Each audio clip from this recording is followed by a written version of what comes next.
Okay, 7:05. Looks like we've got a bunch of folks here. Thank you for coming. My name is Chris Hennessy. I'm regional manager for Backcountry Hunters and Anglers. I live in State College, Pennsylvania. I've worked for BHA for going on 4 years now. I'm pretty much a lifelong hunter and angler, and spend as much of my free time as possible doing those two things. I'm joined tonight by Nate Frank, who is the Pennsylvania chapter of BHA chapter chair. Nate's been the chair since 2018, and Yep. Also a lifelong. No, you're not. You're not a lifelong hunter. No. But he's a big time hunter and becoming an angler, I would say. Yeah. I think so. We're going on a fishing trip on the Delaware next week, so I am. I'm gonna attempt to fly fish. Pretty excited about it. All right, always a new adventure. Okay, so I'm going to do a little introduction here about what we're going to cover tonight and what this program is. I always make the assumption that everyone who joins us for these educational programs knows what BHA is. So I'm going to take 1 minute and just talk quickly about BHA because some folks may not know. Backcountry Hunters and Anglers is a North American nonprofit organization dedicated to public lands, hunting and fishing. And that's who we are. Most of the members of BHA are people that hunt and fish. Our mission is to make sure that public lands are available to us as Americans as places to go and recreate, hunt, fish, hike, camp, hang glide, if it's legal, whatever you want to do. And then also, to ensure that there's wildlife there when we get there through, habitat conservation and wildlife science. We support all of those things. So that's a bit about what BHA is. We have about 40,000 members in all but 2 states. We do not have chapters in Delaware and Hawaii. We also have chapters in 4 provinces in Canada. So that's a little bit about BHA. This program is part of BHA's umbrella series called Hunting for Sustainability. Hunting for Sustainability is our R3 program. R3 stands for recruitment, retention, and reactivation, and mainly it applies to hunters.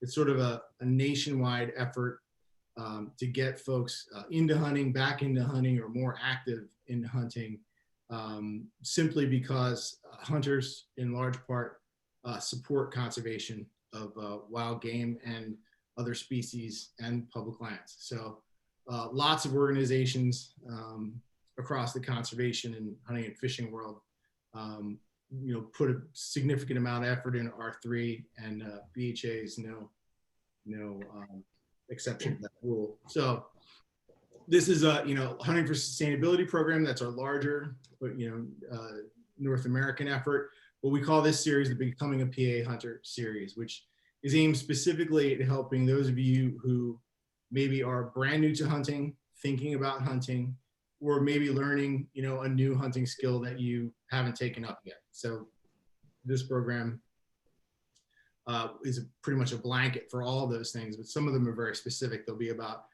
scouting for deer or small game focused, and maybe that's something you haven't done, so you'd want to tune in for those things, although you may be hunting other species. So that's the idea of the series. Nate and I have got some slides prepared, and we're going to go through them, and then we're going to do a Q&A at the end. So if you have questions, feel free to post them in the chat, or you can also use the Q&A function on the screen there. So tonight we're going to cover finding places to hunt. It's kind of important in hunting that you have places to go. I think having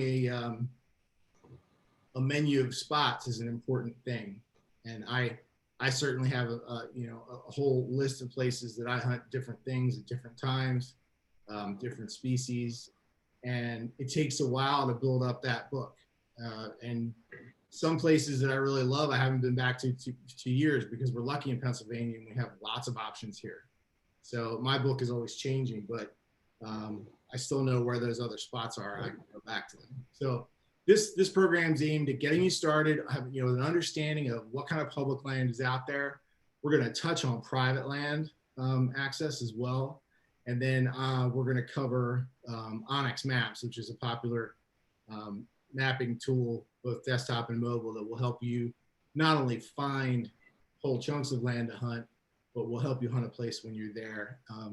All of this tonight is really a basics 101. We could spend a couple of days covering all the stuff we're going to touch on here. So there's lots more to learn, and we will have some additional resources at the end, and I will email out some additional resources after the program's over.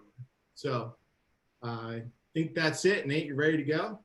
Yeah, I'm ready to roll. Did I cover everything? I think so. Okay. Great job. All right. I'm gonna turn my screen off. I can turn my video off, and you can have the floor. Okay.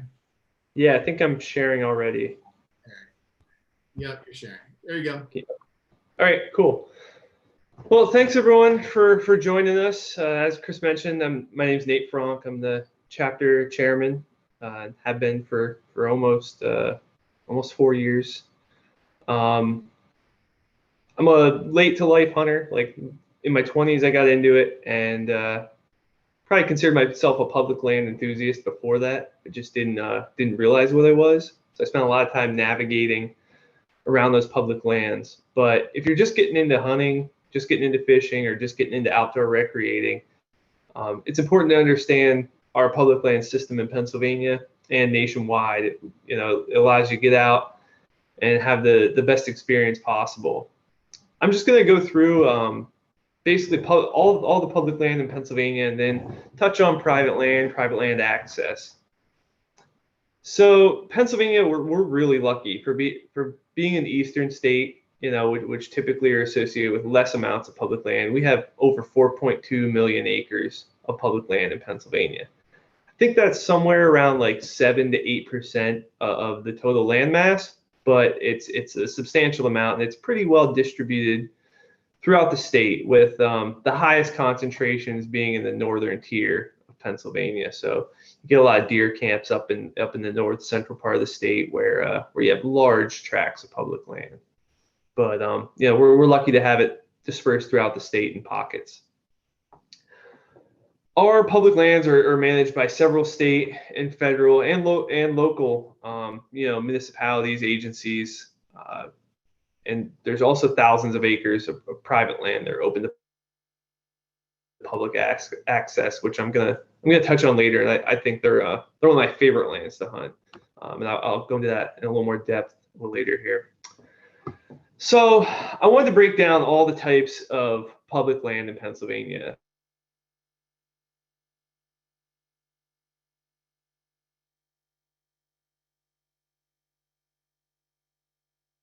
Like the Allegheny National Forest on the federal level, it's a giant national forest located in northwestern Pennsylvania. We got state forests and parks managed by DCNR. Then we have state game lands that are managed by the Pennsylvania Game Commission. There's some other lesser thought of, at least in my mind, public lands, like the Army Corps of Engineers. They have a lot of land throughout the state, as does the National Park Service. They both have a lot of hunting access and opportunity, but there are some restrictions on both of those lands in areas.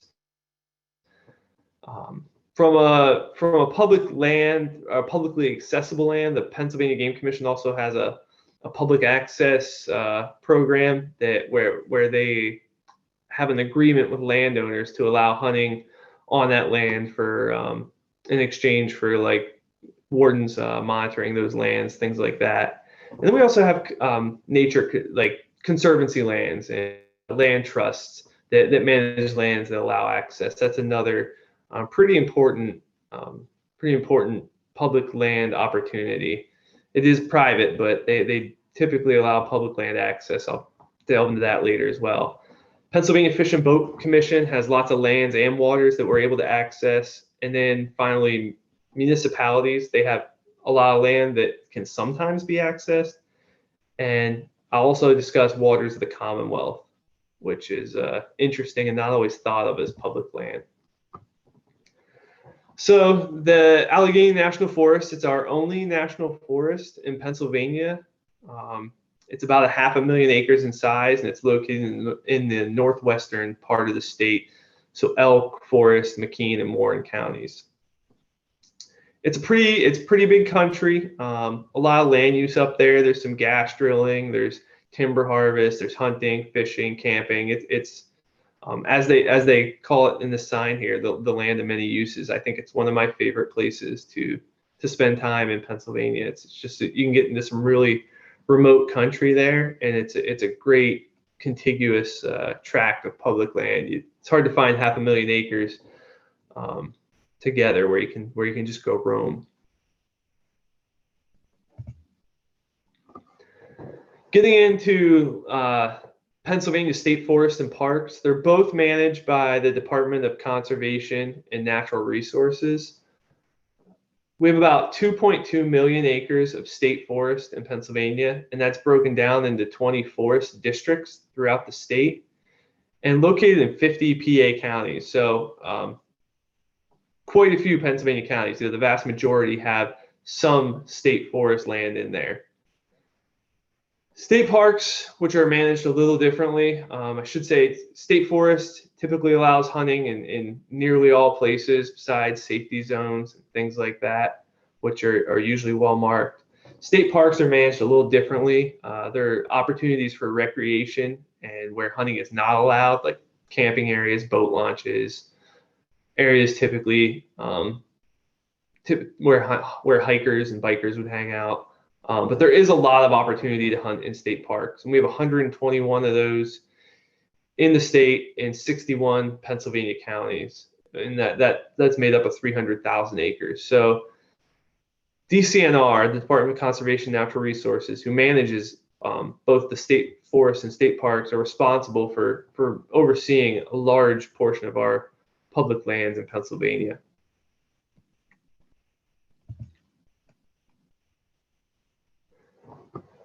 So I'm sure most of you are familiar with the Pennsylvania State Game Lands managed by the Pennsylvania Game Commission, and they're managed for wildlife habitat, hunting, and trapping specifically. So it's the purpose is for us to get out there and get after animals and make sure they have quality habitat. There's about 1.5 million acres of game lands throughout the state. And one interesting thing about state game lands and how it differs from some of the other public lands besides their management is that there's ranges, like gun ranges and sometimes bow ranges throughout the state. There's 31 of them throughout Pennsylvania. I think every region has a few, has a handful. And it's a great place if you're new to hunting. You can go there with a license. You can go shoot at the range for free, or you can buy a range permit if you don't have a hunting license. But it's a great resource that is also offered on public land. And one that's not always thought about when you think about public land, but it's a great resource. This is another type of land that I hadn't traditionally thought of as open, but it's a great resource. I grew up hunting on Army Corps of Engineers lands in north central PA, like Tioga County, and it's some absolutely wonderful hunting. So the U.S. Army Corps of Engineers is broken down into 3 districts: the Philadelphia, Baltimore, and Pittsburgh, and those lands they're managed separately by each district. So anything within the Susquehanna River watershed is managed by the Baltimore. Anything in the Delaware River watershed is managed by the Philadelphia district. And then anything in like the Ohio River drainage is managed by the Pittsburgh district. So you might have to visit those individual districts to find out more about the opportunities on those lands. One interesting thing is that some of the land owned by the Corps of Engineers is leased by the Pennsylvania Game Commission, or DCNR. I know Beltsville Lake is leased, the state park is leased by DCNR from the Army Corps of Engineers. I think there's a handful of others throughout the state, but some of the popular locations include Blue Marsh Lake, Beltsville, Tioga Hammond Dams, and Loyal-Hannah Lake out in western Pennsylvania. So definitely a great resource, and one that's sometimes forgotten.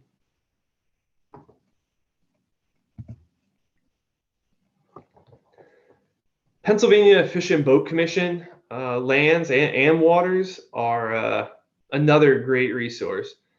So Fish and Boat manages a lot of boat launches on public waters like the Susquehanna River, but they also manage launches on small lakes, small and large lakes and ponds, which provide access for hunters and anglers. As far as I'm aware, all the lakes and ponds owned by the Fish and Boat Commission allow hunting. I've duck hunted a lot of lakes owned by Fish and Boat. And not only can you hunt those lakes and other waters, you can also hunt most of the lands surrounding those lakes that are owned by Fish and Boat Commission. So that's a great resource. It's usually not a ton of land that surrounds the lake, but I've definitely done well with rabbits and squirrel and ducks, just kind of walking around the edge of a lake on Fish and Boat property.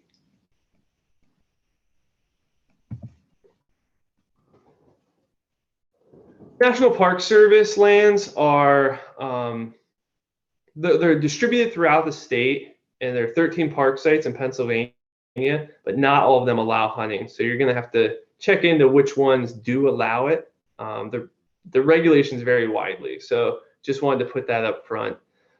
One that's near and dear to my heart is the Delaware Water Gap National Recreation Area. It's along the Delaware River in eastern Pennsylvania. They allow hunting in almost every area. They allow fishing. It's a great resource, and I'm not sure if the Park Service has another resource like this in Pennsylvania, but that's one worth checking if you're on the eastern side of the state. It does get busy with hunters and anglers, but it's a worthwhile place to visit.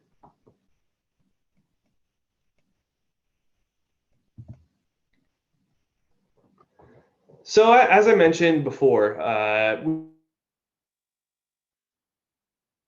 we have about 8% of the state comprised, like that's what public lands comprise, about 8%. So we have 92% of the state that's private land. And this is one of my favorite programs. It's the Pennsylvania Game Commission Hunter Access Program. So it's a term lease between a landowner and the Game Commission. And those landowners provide access for hunting, and the Game Commission offers services such as like enforcing trespassing and monitoring those lands. So it's a great program. There's about 2 million acres that are enrolled in that program, and there are properties in most Pennsylvania counties.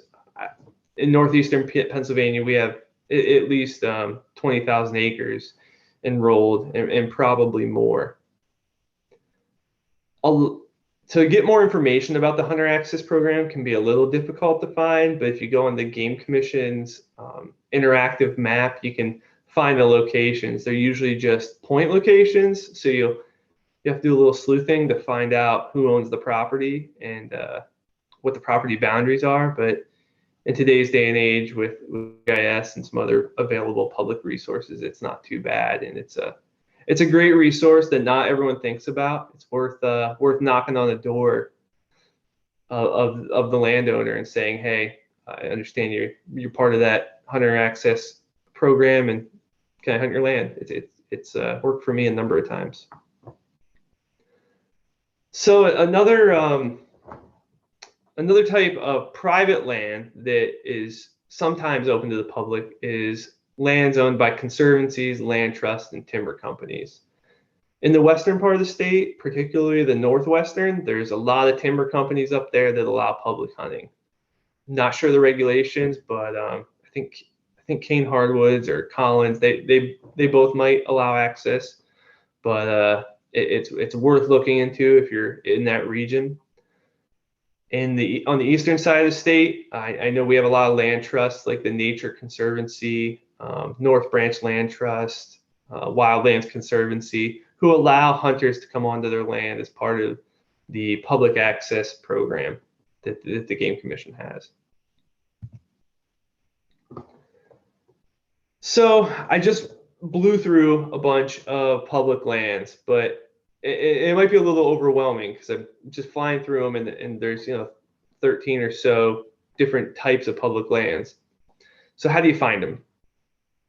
The best way, if you're just starting out, is to maybe just type in an area that you're interested in visiting and pulling it up on Google Earth and looking at the green areas that show on like the the terrain feature or something. Just look for that green shading, and that's a good place to start. It's not all public land, but it gives you an idea of large tracts of forest and allows you to do some additional investigating and figuring out where you are and what lands are accessible. I always recommend taking that a step further, and the next resource that I'd recommend using is the interactive maps from the Game Commission, DCNR, and Pennsylvania Fish and Boat Commission. So the Game Commission's interactive map shows you hunter access program participants, shows you game lands and any other Game Commission related properties that you'd be able to access. And it's a GIS online viewer, so it works pretty well with your desktop. Not sure how it works on the phone, but it's a great resource. DCNR is the same thing, but just with DCNR properties. So state parks, state forests. I found a few gems of properties by just looking through DCNR's interactive mapper and just finding like a small 15-acre property that I could hunt. So it's a little bit of a tip there for you if you feel like checking that out. And Fish and Boat is just another resource, finding boat launches, finding some of their properties, lakes, ponds, rivers, stuff like that. County GIS viewers are similar to the interactive maps. It's kind of using the same information, but it'd be county specific. So if you type in your county or a county you're interested in, followed by GIS viewer, it's usually one of the first things to come up. Some counties charge for this service, some don't. I know Pike County and Wayne County both have decent ones in northeastern Pennsylvania. You'll find varying quality and varying usability as you look by county. But to save yourself all the time from looking at interactive maps, the county GIS viewer, Google Earth, you can simply get OnX Hunt. If you're not familiar with OnX Hunt, it's a subscription service where you're provided with land ownership boundaries, public land boundaries, all sorts of natural features. I know they have like recently burned areas, just a host of features, and you can use that information that OnX provides and figure out where's public land. It'll be shaded, I think, a color of green, and you'll be able to look on that map and find out where's public, where's private. It shows you property boundaries. It synthesizes all that information that I just mentioned. They take that county GIS data and, I don't know how they use it in the background, but it's basically the same information, but it's just a much more user-friendly and informative tool. So it's worth checking out. You can usually get a free trial, or it's just a great resource. I don't know what I did before it. And Chris will be touching on OnX later, which give you a brief tutorial. It's very user friendly. Just takes a little bit of getting acclimated to it. So before I let you guys go, I did want to discuss a few other types of lands that they're not often thought about, but sometimes open to hunting. So municipalities are sometimes open to hunting. There's a lot of townships that will open their parks up to different types of hunting or all types of hunting. But municipality land is treated much more similar to private land than it is public land. So you got to check with your local governments. on what they allow. So, township, city, whatever. And then waters of the Commonwealth. So waters of the Commonwealth are exactly what it sounds like. It's owned by the state. They own the river bottoms, so it's open for all Pennsylvania, well, anyone to recreate on those waters. Whereas some of the smaller streams may be under private ownership.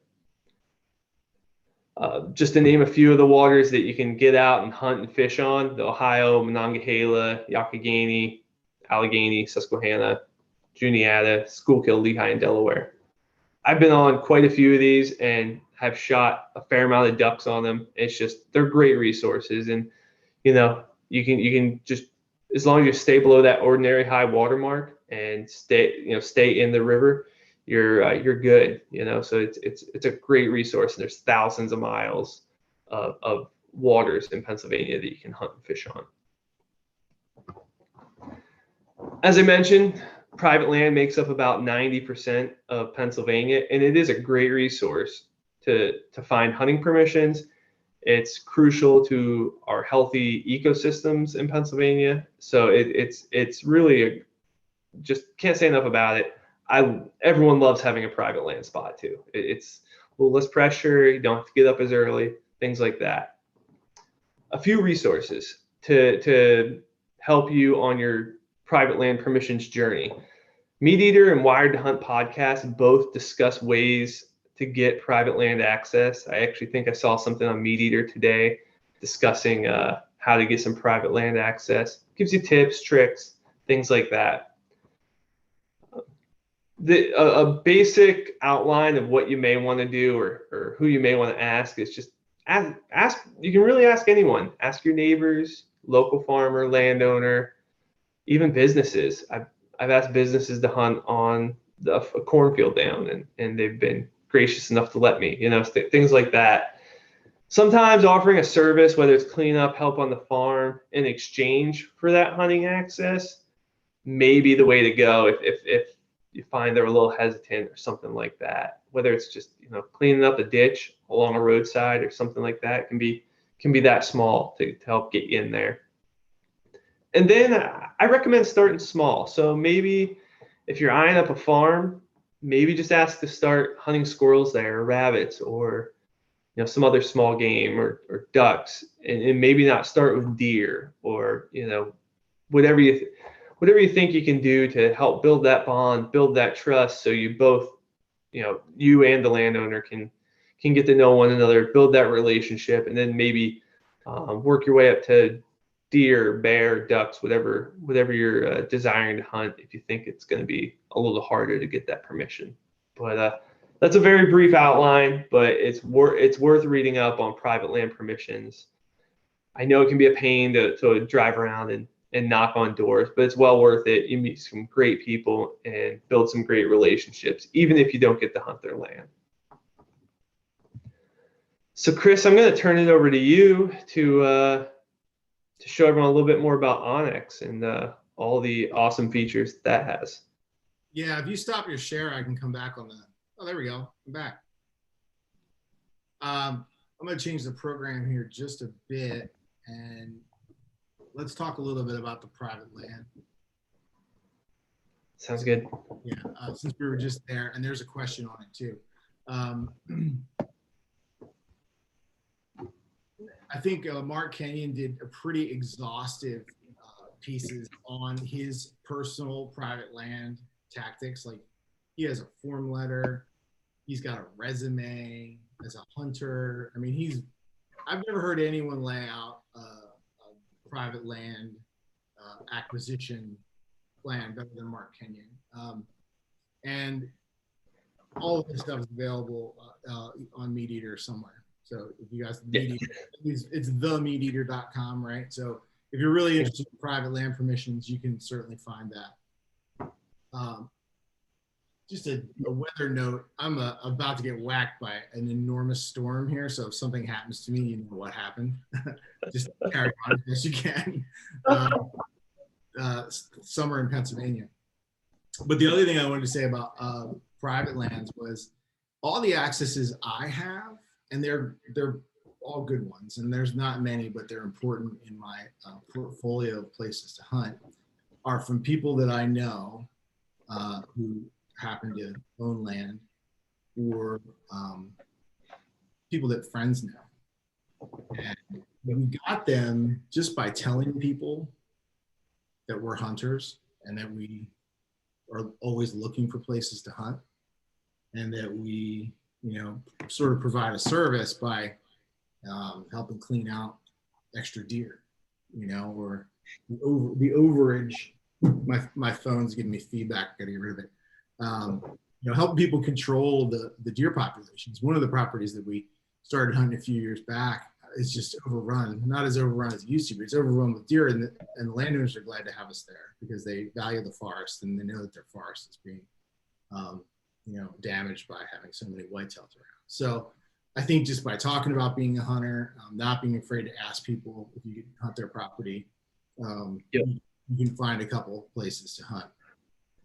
Yeah, I got a goose field last year by just asking if I could hunt, but also offering to take the gentleman's grandkids out. Say, hey, you want to join me in the goose blind? Let's go. I was happy to have them as well, but it was a little bit selfish, but you meet cool people that way, and you may introduce someone to hunting that way. So it's just there's a number of creative ways to be creative and build relationships. But as Chris mentioned, it's relationship building. Sure. Yeah. There's a question in the chat that I think we should address because we're talking about it right now, is from Patrick. And Patrick says, how accurate is the Hunter Access Program on the PGC website? I'd hate to go door knocking on the wrong door based on bad data. And I love our friends at the Pennsylvania Game Commission. The answer is not very accurate, I have to say. Sometimes I think it's gotten better. All you really see is like a yellow dot on that webpage, right? Yeah. Property. They don't give you a homeowner's name or an address, and that is because the homeowners aren't asked to. I think they objected. Some of them would have objected to having their name and address out there because they get inundated with things. So that information is not there. It's gotten easier to figure out though with modern mapping. You can really figure out which properties you're looking at if you're careful. And then the other way to know is ground truth it and go out and look. There's usually a little sign that says Hunter Cooperator, right? Mm-hmm. Yep. Yep. Like, it might be orange, it might be yellow. It could be blue. It's, But if you see one of those and it looks pretty fresh, chances are that property's in the program and you should go knock on the door. The other thing is, don't be afraid to knock on anybody's door. I mean, go during daylight. Don't look like anyone who would frighten anyone, and maybe take a kid or a dog. People always like kids and dogs, find them not threatening, and just you got to go knock doors. I'm not a big door knocker myself, but I have done it. And it can be a great way to find places.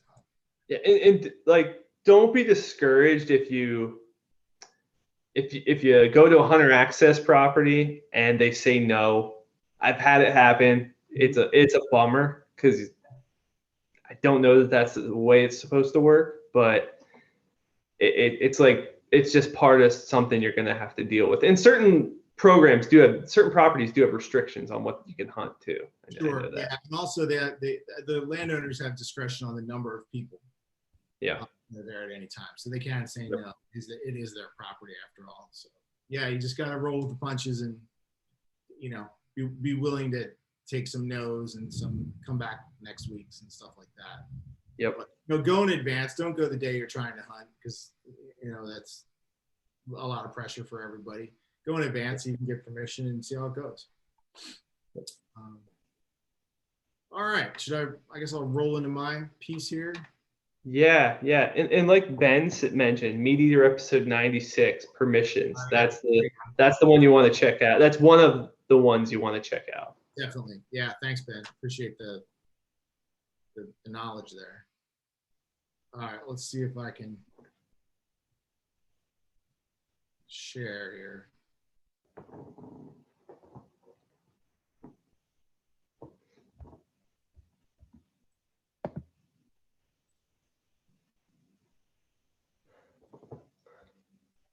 Hey, Chris, we do have another question. Okay. From Tom in the Q&A.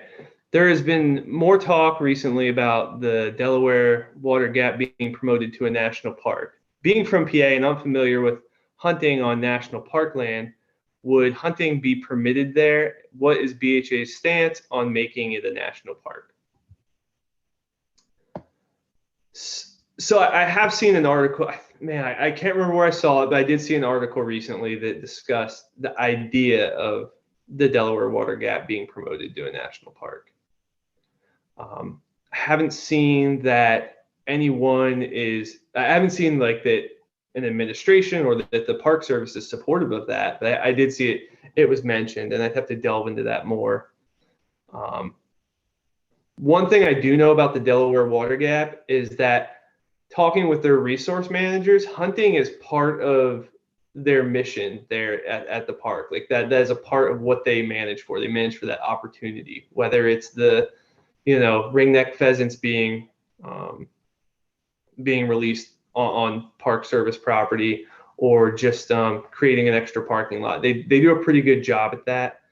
I think, we would want, whatever happens, we would want hunting to stay open there. So I don't have enough information about it being changed to a national park, but I know that hunting access is of the utmost importance to us there, and I think it's part of their mission. So I don't foresee that changing, but that's something, our stance. I'd have to get back to you on with more information, but. Yeah, I think before we had a stance, there would have to be something on, a real proposal in writing, in happening in the Department of the Interior for us to even have an idea. Yeah. Some recent conversions have maintained hunting largely, with some trades of this land for that land. Some hunting land some places getting opened, other places getting shut down, but largely leaving it intact. So. Just all those plans are different. Every place is different. There'd have to be a real solid thing in writing for us to know what the stance would be. And in the meantime, it is a great resource if you're in the area. Yeah, it is. Okay, let's see if I can get my slides working here.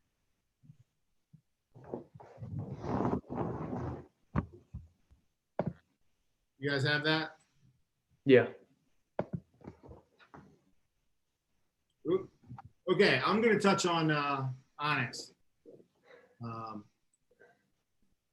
Man, it is coming down here. I hope I don't lose you all.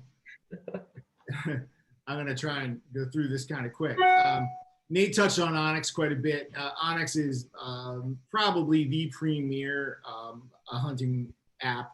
It is when you buy a $26 subscription for a year for one state, which you can always get at a discount by finding a code somewhere. You get a desktop program, which I'm going to show you some of, and you get a mobile app that goes on your phone that they work together. It's the same information, trades back and forth. I use it all the time for all kinds of things, not just hunting and fishing. So, pre-scouting is when I'm thinking about going somewhere and I'm sitting literally at my desk, desktop scouting, looking at OnX, using Google Earth, Google Maps. I have other subscription services, for Western hunting specifically. Go Hunt is one that I use for Western hunting. They only cover the West. So I do a lot of that type of stuff before I ever set foot in the field. OnX is great too because it works offline. You can pick an area where you're going to be going, and you download that map. You create it and save it on the phone, and then whether you have service or not, you'll have access to the map and the waypoints and the things you added, and you can still add additional waypoints and information in the field. There are other similar services. I've never used any of them. Base Map is one, and there's at least 2 or 3 others. But like I said,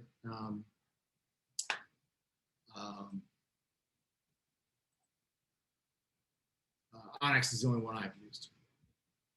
So when I'm thinking about going to a new place to hunt, I sort of ask myself a set of questions. Where am I going? So I've got, like I said before, I've got a portfolio of properties that I hunt for different things at different times. So where am I going, and do I need to download a map for that? Do I need to have an OnX map on my phone? Am I going to hunt one property for the morning and then have lunch and then go to another place in the afternoon and then hunt another place at dark? Well, I need to plan for that. I need to, so I always have like a hunt plan in my head, or working with the people that I'm going to be out with that day to figure out what do we think we're going to do today? And that can all change, of course, but we always have sort of a plan. And then that depends on what kind of mapping we do, what we're going to look at, what's going to be downloaded, if anything. A lot of the stuff that I hunt around where I live in State College, more and more often I have service and I don't need to download a map. I can just use the app live. So, I'm going hunting, say I'm going hunting tomorrow morning for turkeys, I'm going to think like in practical terms. I'm going to get there, and what am I going to do? I got to park the car, right? Like this is kind of how my mind works. Like if you show up somewhere in the dark to go hunting and you don't have this stuff laid out, you're going to get off on the wrong foot. So it might sound stupid. Where am I going to park? But it's not. Like you should know this stuff before you head out. So I hunt properties sometimes that I've never hunted before. I just go in dry, and mostly it's kind of a scouting trip, but I'm going anyway. In that case, I will look at the map and figure out where I think the parking lots are kind of obvious. And it's another time when you might want to look at one of the state provided maps, either for the online maps from PGC or another one, because they do often highlight parking areas, and it's good to know where they are. But sometimes, especially with state game lands or private land, parking is not obvious, and you should have some idea at least where you think you're going to park. And it is best to ground truth that if it's not a marked area. So start with that, and then I think about how I'm going to hunt that property. What is the wind doing that day if I'm hunting deer? And I might know where my stand location is, but if the wind is wrong, I can't go there the way I like to go there. From where I park. So you gotta think of this stuff in advance and have backup plans. Either change your spot to agree with the wind, or find another way to get to that spot that agrees with the wind. Other types of game, it matters. The different things change the game. If it's raining, I know the turkeys are going to want to be, by like 9 or 10 o'clock if they can. They're going to want to be out in the field if it's raining, because there's good stuff to eat there, and they like to be out in the open. So I would change a plan with that, and you have to sort of roll with the punches. Maps can help you do that, because you can quick take a look and figure out where open areas are. And I'll show that to you once we get to the OnX map portion here. Use the layers. We'll walk through layers here, but as I said before, this is a 101 of basics. So we're not going to hit it all. OnX is a powerful tool. There's a lot in there. We're going to hit on a few things. Layers is one of them, and I want to talk about it here first. You turn on layers in OnX based on a couple of things. A lot of it is by state, because what's available state by state is different. I have the whole country in my OnX, so a lot of options there. Florida has a lot of different layers than, say, Pennsylvania and New York. So you'll want to take a spin through the layers for your state and see what's in there. But government land is one you always want to have turned on if you're looking for places to hunt, because it's going to show you the public land. It's going to outline, or at least the government-owned land, and then you can determine whether it's public later. But you're going to have that turned on, and then private lands. The private land boundaries, when you're out hunting and you don't have permission to be somewhere, it helps keep you legal. I mean, exactly where the line is. I mean, down to the foot practically when you're in the field, and it keeps you out of trouble that way. You don't hunt on private land you're not supposed to be on. And it can also help you look up the landowner. There's the owner's name is inside every parcel, and you can find out who owns it by clicking on the map. It doesn't always give you, it's not going to give you a phone number or anything, but it's going to give you an address, or at least an idea of where to find the owners, which can also be useful when you're looking for permissions. Another thing we have on is recreation layers. It's going to show trails, 4x4 type roads, roads that cut through forests. It'll show you access points. It'll give you an idea where, non-hunting recreators might be. So that can be good and bad, but you want to know that for your hunt plan. All right, so let's see here.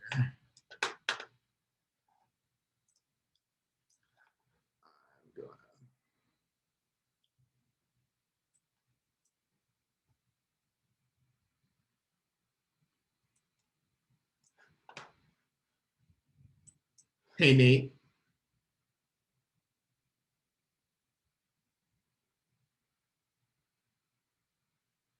Can you unmute? Whoa, we lost. Sorry, Chris. That's all right. What are you looking at? I think I screwed this up. Are you looking at my PowerPoint slides or the OnX map? OnX Map. Whoops. Sorry, guys. There you go. Here's the slides I prepared for you. I had a screen issue there. I thought I was looking at one screen and I was looking at the other. Anyway, that's what all the stuff I just talked about was on these nice slides. But we'll just skip that and go right here. Thought I had this thing down. Keep screwing it up. All right, so this is OnX Maps. Let me hide my very cluttered screen here. All right, so this is a chunk of property, public land up in the Kahana natural area.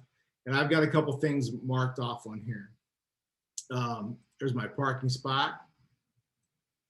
There's a couple spots where I've heard turkeys gobble, and this is a tree stand sign. So all this stuff I've put on this map.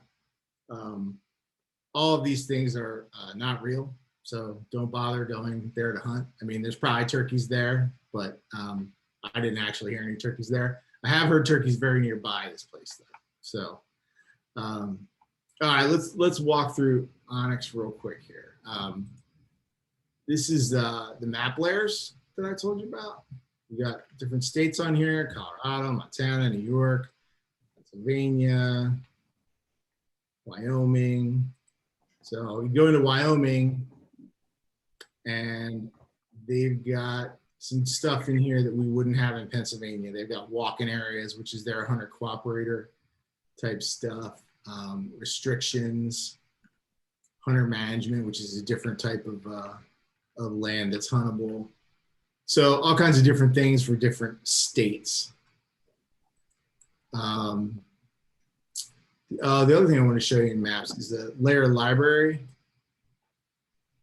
Layer library has a lot of this is new. There's different types of crop types in here.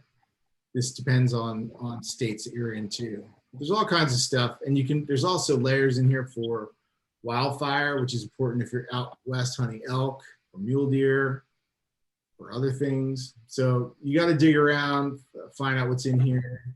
There are many great tutorials on YouTube and on the OnX page. There's links to really good things to take a deep dive into a lot of this.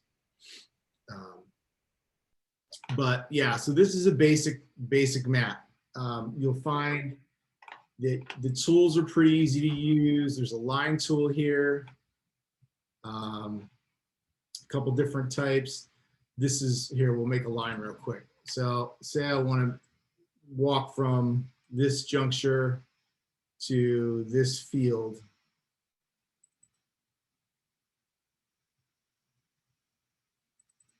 There we go.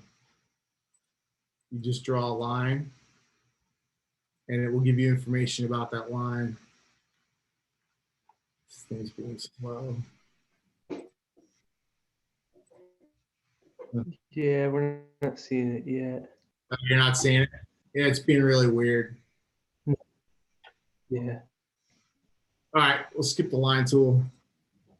Usually it'll tell you how long the line is, what that distance is, or you can also use it to make, boxes and shapes. It'll tell you, area of property. Oh, there we go. He's got a mic. Oh yeah. Yep. Wow. I think I'm having internet problems.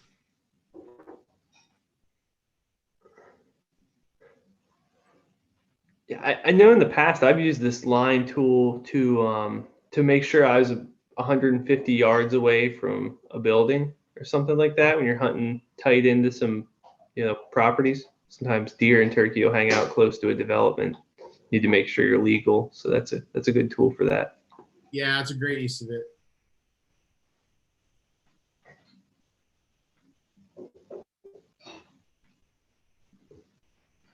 Yeah, this thing's just not responding to me. Well, we'll leave that line there. I don't think can't hear you, Chris. Can you see that? You can hear me?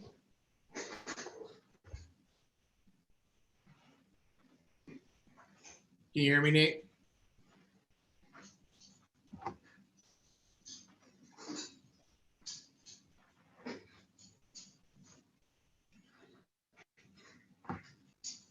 How about now?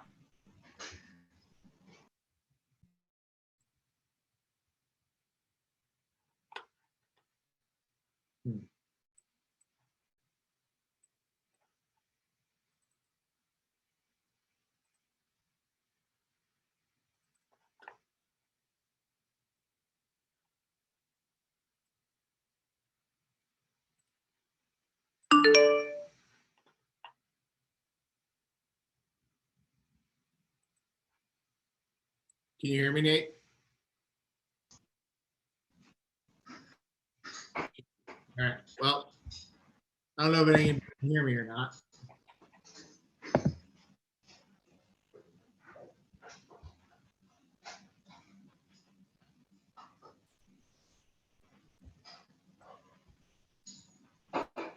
All right. It's like I'm loud and clear to everyone else. That's on Nate's end. The storm is raging outside though, which has got me nervous about this whole thing. But we'll just we'll do the best we can. So all right, so that's OnX Maps in a nutshell. I'm gonna jump to no, I'm not. I'm gonna show you how to do a waypoint. So here's the waypoints list, which is extensive. These are recently used ones. We got turkey, parking, tree stand, blood, ducks. But you got colors. You can do all kinds of stuff with the colors. You can add photos. Try to blow this out. I'm not going to add a photo right now. Show you some more of these. So there's all sorts of things you can put on your maps. If I'm somewhere, especially in the fall, on public land, and I see ducks on a pond, I drop a duck there because that way, when I'm looking for ducks, I remember. Access is a good one. Blood and arrow. I mean, that's for if you've got a hit on an animal and you're trying to mark. Bedding areas, for hunting, deer and elk. All kinds of stuff in here. They keep adding more and more of these, and it's some of it's pretty cool.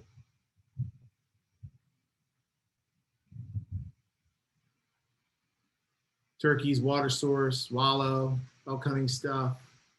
They got stuff in here for trappers. They got a Sasquatch just in case, you come across them. And if you get a picture, you can add the picture too, which would be great because we're always trying to prove that guy's out there or not. So that's an idea of the waypoints. The photo tools here too. I'm not a big fan of the photo tool.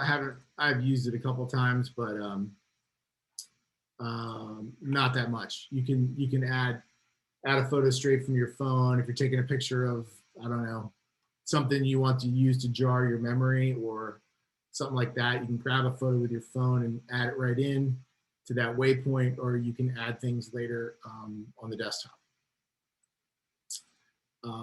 One other thing I want to show you.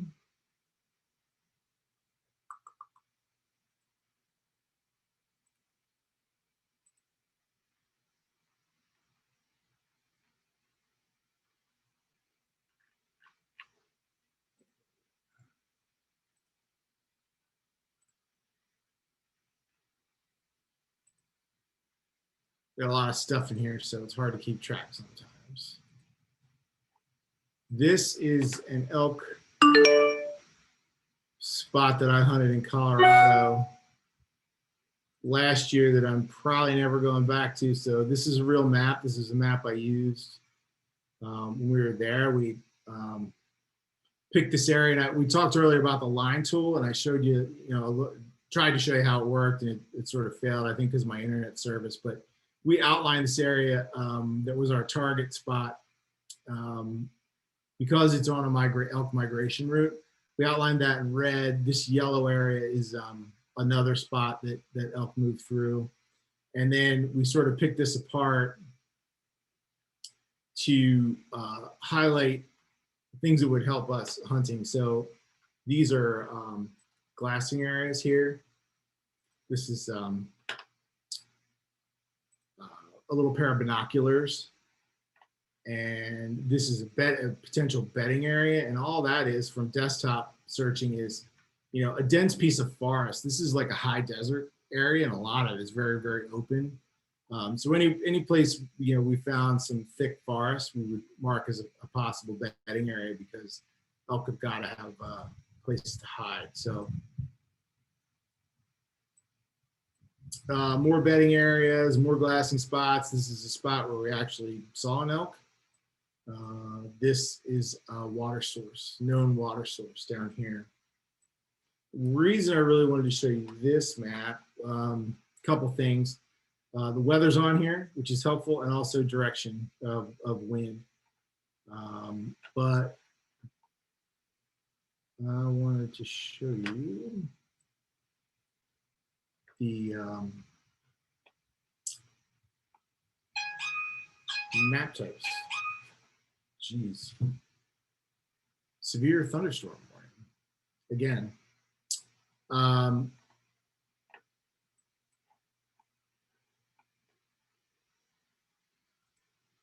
wanted to show you the map, the types of the layers that are the basic map types that are in here. So right now I'm on hybrid, which as you can see shows a topo layer. You can go to straight topo there. And you can go to satellite, which is just a, if I can go to satellite. Yeah, which is just an image of the area. The reason, for the three different types is that it helps you, some are better for picking out terrain features and other things than others. Like, let's take a look at this glassing spot here. If I'm in satellite, it's not too obvious that that's a high point. But when I flop over to topo, I can tell at a glance that that is the highest point, or a high point around here, based on the fact that it's a little circle, which indicates sort of a mountaintop or a peak. And I can also look at the altitude lines and tell you that that's pretty high up. So that's what topo is good for. If you're looking for those features that show up best on a topo. And then hybrid is, a little bit of both. And then satellite is best for if you're looking for things, that are more imagey, like sometimes water shows up best on satellite. These forest patches that could be bedding, they show up best that way. So all important parts of what's in OnX. There's also a 3D map in here, which will flip and let you look at things from a completely different angle and more like you're actually on the landscape. And that can be, it takes a little getting used to use this well, but I'm getting better at it. I tend to use it much more for Western hunting scouting than I do in the East, but it's pretty cool and getting better all the time, I think. And yeah, I think that's about it for demo. It's 8:04, Nate. We should probably do some questions, you think? Yeah. Hit us with your questions, everybody. Okay. Yeah, again, on OnX, there's just a ton here. This is just meant to really show it to you. And again, tons of resources out there to teach you how to get real deep into this. There's, and again, like for one state per year is like $26. And I think the whole shebang, if you get the whole country, it might be like 125 or something. Yeah, 100. Yeah. Okay. All right, I'm going to stop the share and we can go do questions.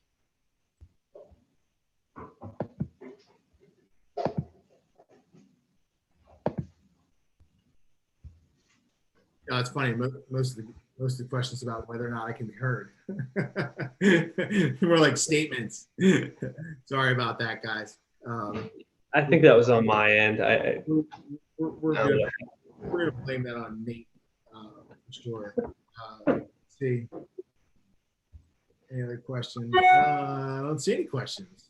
I think we maybe answer them all. Oh, any messages?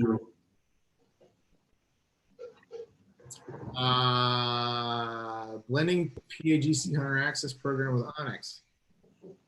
I wish. Yeah, that would be great.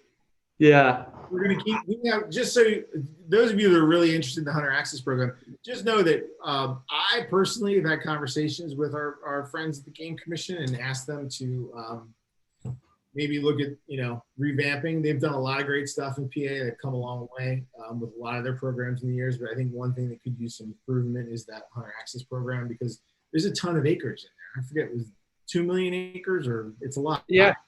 Yeah, a little over 2 million. Hoping that they'll get around to maybe, looking into that. But I think it's a matter of resources. Yeah, it's worth navigating too, like figuring out. I mean, this buck behind me, I shot on Hunter Access property. I mean. Oh, really? Okay. Yeah. I mean, I'd say my past 4 deer have all been on Hunter Access. Yeah. There's a question. Any way to tell what kind of pressure places get from maps or OnX? Or I'm just thinking in the scope of things that we've covered here, I can't think of a way. No, I mean, the only thing I could think of is like looking at proximity to roads and elevation. That's like if we're talking like hunting pressure. Yeah, I can't think of a way to know hunting pressure. Well, the other thing is that it changes all the time, right? It does. Hunting pressure on day one of deer season is going to be like the highest, right? And then last day, the last Thursday is probably going to be not so many people. And that's what, like, as the season progresses, I look for harder and harder places to find. The opening weekends, I always try and find a place that no one wants to walk to. Mm-hmm. And it's not telling you what pressure is there, but ease of access is pretty directly related to pressure, I've found in my experience. Yeah, Dwayne Dievenbach at Penn State did a study a bunch of years ago where he put GPSs, little GPS tags on hunters, and they all went out to hunt whitetails in Pennsylvania, 4 different locations, and the average person did not get, what was it, 200 yards from the road? 300 yards from the road? I think it's 200, yeah. Crazy. Not very far. So Nate's right. The pressure, the answer to pressure is to go farther, go places other people won't go. And work harder with your desktop mapping, because there's a lot of little nuggets out there and places that people haven't found. Yeah, it's the opportunities are endless. I mean, sometimes I won't even go that far, but I'll cross a creek with waders on to get to an area where no one else really wants. It might be right across the parking lot, but yeah, sometimes that's all it takes. That's a good one. Patrick says, go check out how many trucks are parked there this Saturday after Thanksgiving. And that's the opening. That's the opening day now, isn't it? One day in between. So he also asked about an unlimited landowner lookup feature. I'm not sure what he means about that. Patrick, you can if I get it wrong, let us know. But I think you're looking to look up someone by landowner names, and you can go into OnX and go under search, and instead of location up in the left-hand corner, click landowner. You have to know a last name, but it'll tell you last name, then their first name, and then county. So that's how I often find, like, if I'm looking for a specific property owner. But you do have to know their first name. Oh, he's asking. You can click on a property block, and it gives you their address. I think it's the address on like the deed, so it might not be. It'd be the address to like get a hold of them. Probably it's not the address of that property, but it gives you their address. No contact, no email or phone number or anything like that though. But it does give you the address and acreage, stuff like that. Hold on, I'll pull up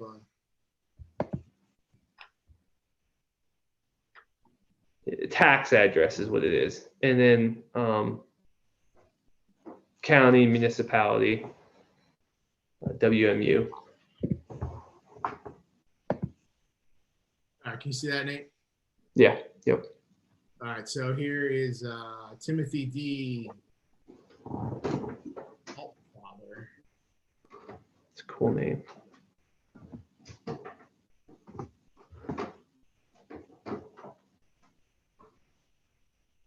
Western Allegheny property holdings, tax address,